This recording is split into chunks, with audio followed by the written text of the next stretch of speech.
Sorry, do you consider the biblical narrative as having any level of superiority over the other mythologies? Well, okay, Yeah. okay. So let me try to address this psychologically. Oh, even he's interested now. Well, yeah, because I am a Christian. So I've been trying to understand.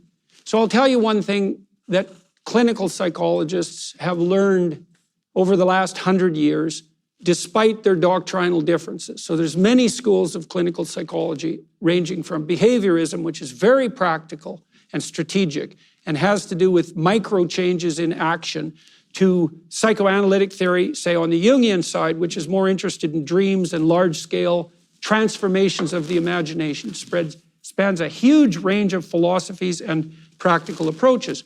But there is one commonality, and it's emerged, I would say, empirically.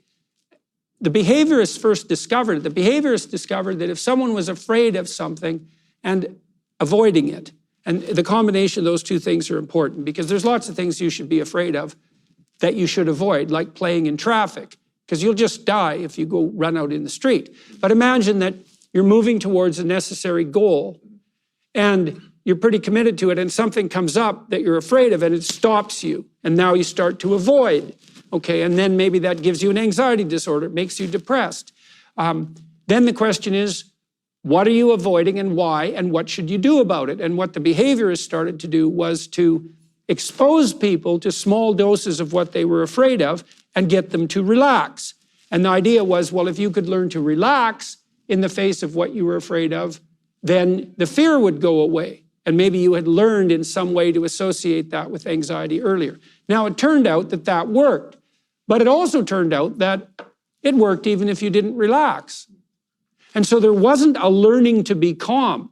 And then the psychoanalyst said, now that's not going to work, behaviorists, because you'll expose someone to this little fear, and because the true fear is much deeper, the fear will just reemerge somewhere else. They called that symptom substitution. And that didn't happen either, because what happened, weirdly enough, was that if you got someone to confront something they were afraid of voluntarily, then they got less afraid, that was the first theory, less afraid of a whole bunch of things. So a little courage generated more, and that's a more accurate way of thinking about it.